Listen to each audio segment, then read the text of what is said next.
Hey everyone, it's Brian here. So this is going to be my predictions for WWE Survivor Series 2021. Just to start off, I will apologise if I cough or sniffle during this. I have had some sort of cough slash cold since Monday, and at work on Friday I had a headache that bad that it just debilitated me. I've been spending a majority of today in and out of sleep trying to recover. Still haven't. But yeah, so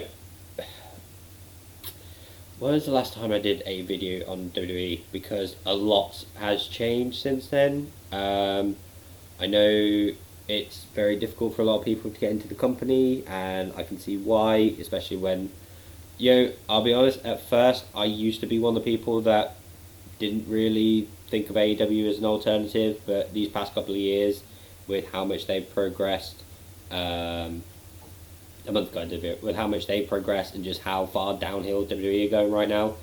I can see why people are switching over, and at this point, AEW is going to overtake WWE in just a few years.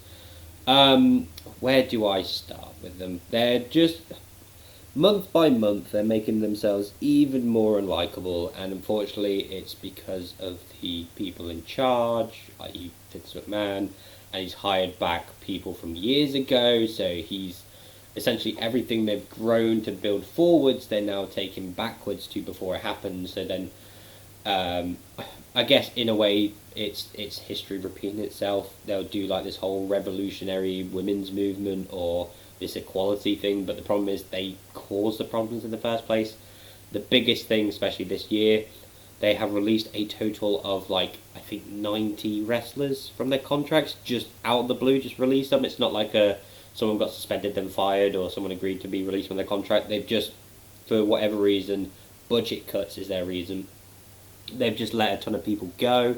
Some of them, fair enough, they weren't doing anything with them. Others, it was like they were literally in the middle of the storyline or just been called up. And I think the thing that makes it worse as well is they said, my eyes getting funny, but that's just because of sinuses. The thing that makes it worse is they said it was due to budget cuts, yet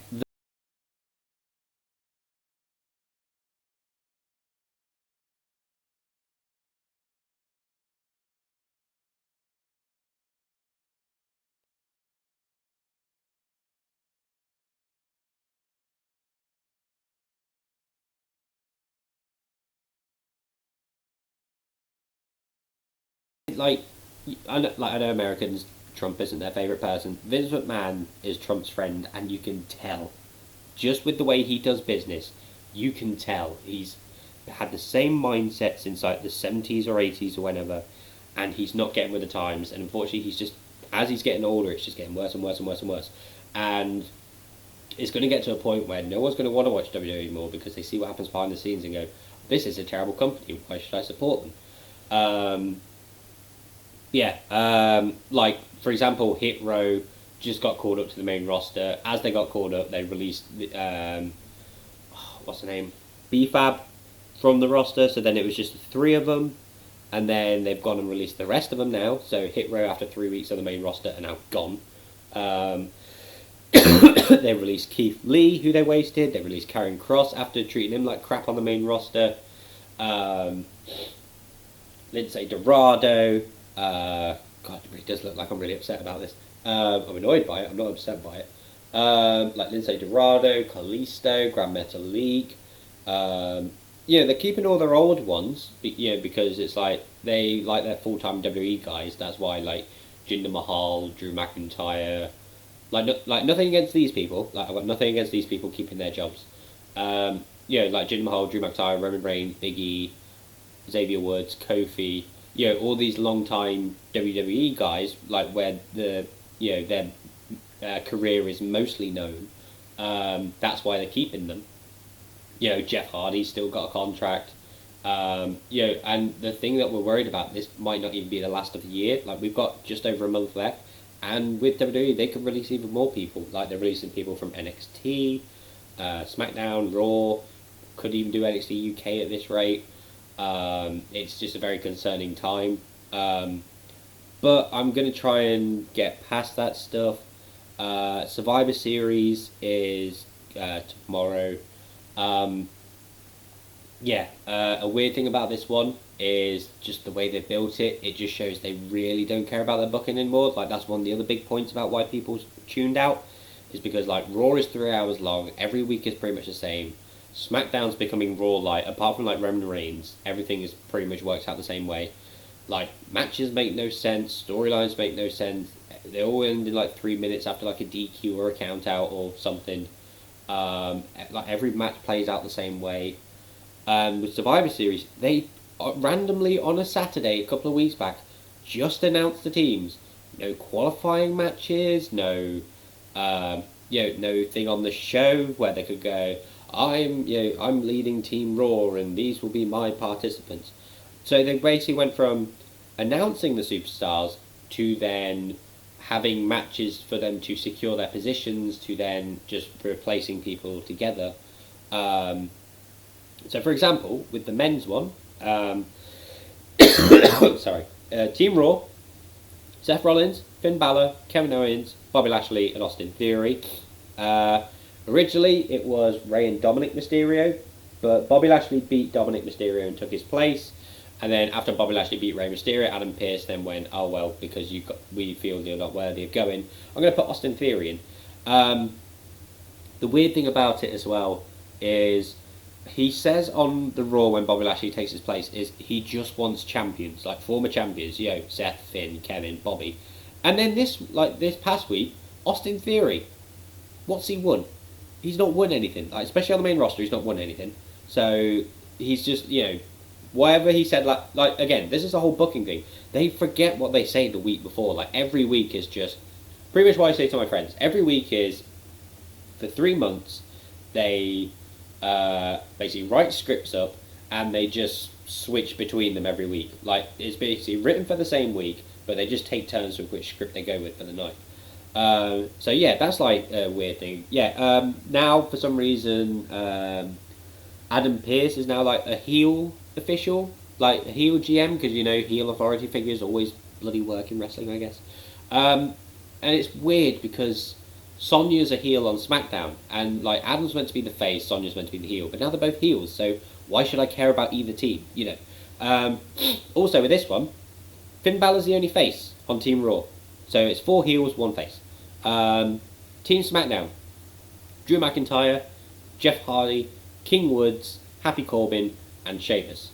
So Sami Zayn was originally in this team. He complained that Jeff Hardy was on the team to Adam and Sonya, I think they were both there, and they went, right, well, if you hate him so much, you can have a match tonight, and whoever loses their place, which Jeff ends up winning. So Sammy's kicked off the team. They then had a fatal 4-way to determine the last position, which is great. It would have been good if that was sort of like an ideal build, if I would say so myself, would be you have 4 qualifying matches, and the losers of those 4 matches have that fatal 4-way last chance.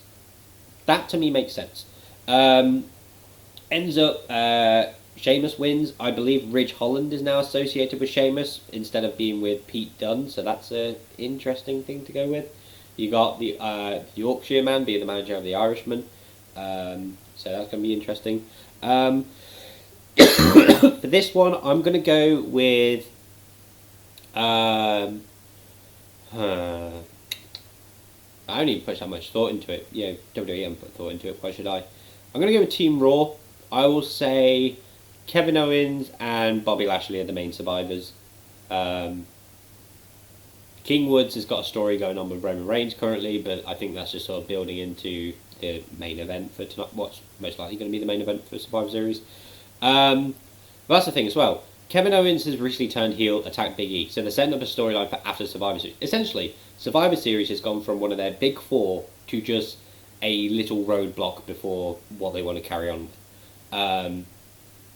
So yeah, they've already got storylines in place, so basically this thing is just a thing that's there. Also, they had a draft 3 weeks ago, like before Survivor Series, so no one has team loyalty. I believe, if I remember correctly, when the teams were announced, every single member on Team Raw was on SmackDown 3 weeks before that, and it's just a joke.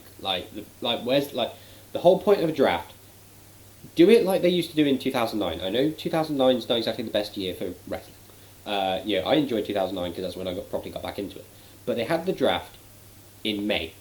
They had WrestleMania, they then had Backlash, and then I believe either after Backlash or the week before Backlash, that's when they had the draft. So people would have their final feuds before. I think they had it the week before Backlash. So people would have their final feuds at the pay-per-view before splitting off to different brands. And either, one world champion can stay on one side and then the other can be on the other. So that's what made it fun, because both champions and challengers were on separate brands. So either one of them was going to retain, both of them were going to retain, or one was going to lose, one was going to retain, or, basically just stuff like that. But nowadays it's just in October because that's when other sports do it, I guess. So it doesn't help Survivor Series at all. I wouldn't be surprised if they get rid of Survivor Series at some point. I feel like the only reason they still have it is because The Rock and The Undertaker, their debuts are in Survivor Series, and just how much they mean to the company, that's probably why it's still there. This one being like the 25th anniversary of The Rock debuting as well. Whether The Rock shows up, I don't know. I guess we'll see. Second match, Team Raw. This is for women's. Team Raw, Bianca Belair, Rhea Ripley, Liv Morgan, Carmella and Queen Zelina versus Sasha Banks, Shayna, Shotzi, Natalya and Toni Storm. Aaliyah had been replaced by Toni Storm, I believe. Basically, there's a story going on that Shayna has some agenda against Naomi, and it's not explained why. The only thing I can think is they're going to try some weird long-term book about Naomi and Mandy Rose having a feud a few years back, which I doubt, because WWE are not smart enough to think that far back. They barely even think a week back, let alone 3 years back. I'm going to go with Team... actually, I don't know. I'll go with Team SmackDown because at least Sonya's paying attention to that one. I would say there'll be a strong showing for Bianca and Liv, but I feel like Shayna's going to eliminate about 3 of them. And yeah, that's basically what I'm going to go with. I'll say Shayna, Sasha, Toni Storm, survivors. Now, champion versus champion singles match. Becky Lynch, the Raw Women's Champion, versus Charlotte Flair, the SmackDown Women's Champion. Interestingly, which no one seems to have pointed out, obviously because of all the drama that's been going on recently, this match was meant to happen 3 years ago at Survivor Series. Before Nia Jax injured Becky Lynch, and that's when the moniker of the Man was born, essentially, for Becky Lynch. So, essentially, this is their match they never had. The downside is, since then, they've had about 16 matches with each other. Again, apologise for the cough. I told you I'm not well.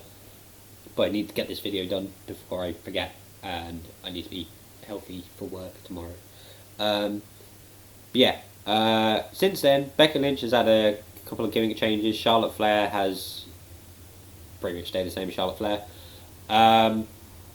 There's some real drama going on about the fact that they wanted to have Becky holding both the belts because they wanted to do a belt swap because they swapped brands. So not only were the tag championships made meaningless when they did that a couple of years back with Street Profits and New Day, now the main women's titles are useless because you can just swap them over. And then since then they've had heat backstage. Charlotte feels like there's some sexism towards her about the way she's being treated and all this stuff. Becky's calling it sad, essentially. She calls Ric Flair sad for him calling her out for her attitude and stuff like that. Apparently they're not friends anymore, but it's hard to tell if it's a work or a shoot. But then again, WWE have put a video out explaining their rivalry, so I feel like it's more of a work. I'm going to go Becky Lynch to win. I feel like Charlotte does not get damaged at all if she loses. Plus, if she does, she'll find some way to make it about her anyway. The thing about Charlotte, I've had this for a few years. She's good in ring.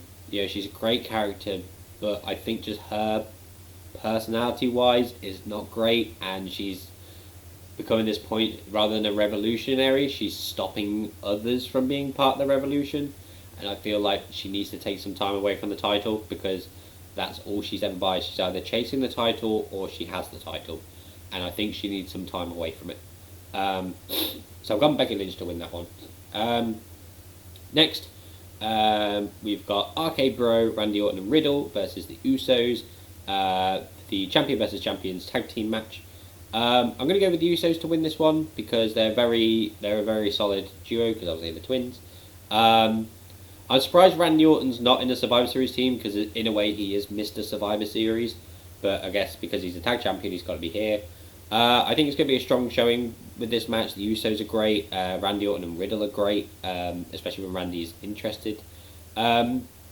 The only thing that I think would stop the Usos from winning would be the New Day getting involved. But again, King Woods is in the Men's Survivor Series and Big E is in the main title picture. So I've got the Usos to win. Damian Priest versus Shinsuke Nakamura, US Champion versus Intercontinental Champion. I've got Damian Priest to win. There's been no build to this one. Like, they've not even acknowledged each other at all of the fact that they're going against each other. Damian Priest has more of a future in WWE than Shinsuke does, which is sad to say because we know Shinsuke's a great wrestler, very charismatic. Damian Priest is on his way up. So I've got Damian Priest to win this one. Pre-show, this kind of was just announced out of nowhere. I think originally it was meant to be a tag team battle royal, but after all the mass releases, they don't really have tag teams. So it's a 25-man battle royal. These are the announced wrestlers they've got. Whether any of them are still going to be there by the time it comes around. So you got AJ Styles, Angel, that's Angel Garza. Yeah, Angel Garza and Humberto Carrillo have now been reduced to the one-name clan. Angelo Dawkins, Apollo Crews, Cedric Alexander, Cesaro, Chad Gable, Commander Aziz, Dolph Ziggler, Drew Gulak, Eric, Humberto, Ivar, Jinder Mahal, Mansoor, Montez Ford, Omos, Otis, R-Truth, Ricochet, Robert Roode, Sami Zayn, Shanky, Shelton Benjamin, and T-Bar. I'm going to go for Omos to win. I feel like Omos will try to protect AJ for a majority of it. Like, they will be around for a while. Eventually AJ will get thrown out. But I feel like it's going to be very difficult for people to eliminate Omos unless everyone gangs up on him and gets him out straight away. If it wasn't going to be Omos, I would say give it to... None of them really look interesting, do they? Cesaro or Chad Gable would be nice, but I'm going to go with Omos. That's my pick. I'm going with Omos.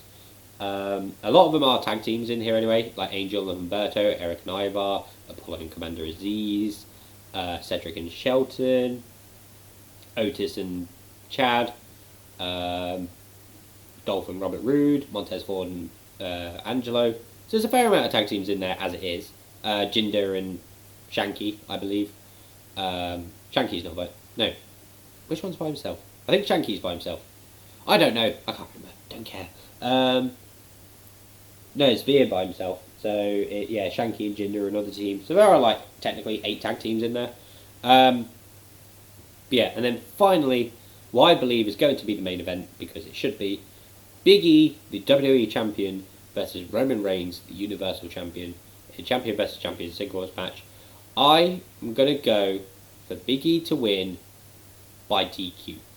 I feel like this could be a big thing. I don't mind if it ends in a no contest or a disqualification, but I feel like Roman could just brutalise the New Day. He has already with Kofi. He's done it with Woods on SmackDown. I feel like he'll do the same with Big E. So I think he'll get close to losing, and then the Usos will get involved. There'll be a brawl with Big E and Xavier Woods. Kofi's currently out with an injury. I think he's recently just had a kid, so he's taking like maternity leave essentially.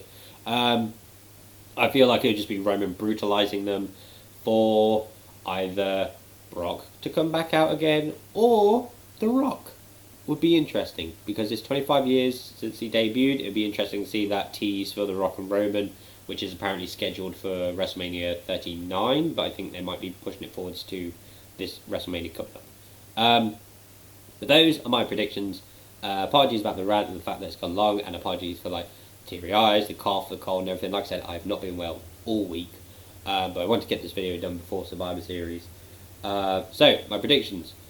Team Raw for men's, Team SmackDown for women's, Becky Lynch, Big E by disqualification, the Usos, Damian Priest, and then Omos to win the Battle Royal. I believe points-wise, that's 3-3 apiece. Is it? No. Yeah. So for Team Raw, men's, Becky Lynch, and Big E does qualification too. Oh no, there's 4 to 2 him. And then Omos, who I guess is Raw, so it doesn't really matter. They don't care anyway. But that's my predictions for WWE Survivor Series 2021. Thank you for watching this. Again, apologies for all this. And I will hopefully see you for a reactions video. It's going to be an interesting night.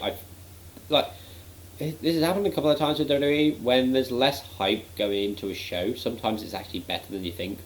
But I don't know how I feel about this one. I'm just looking forward to Roman vs. Big E. Again, thank you for watching this, and I will see you in the next one.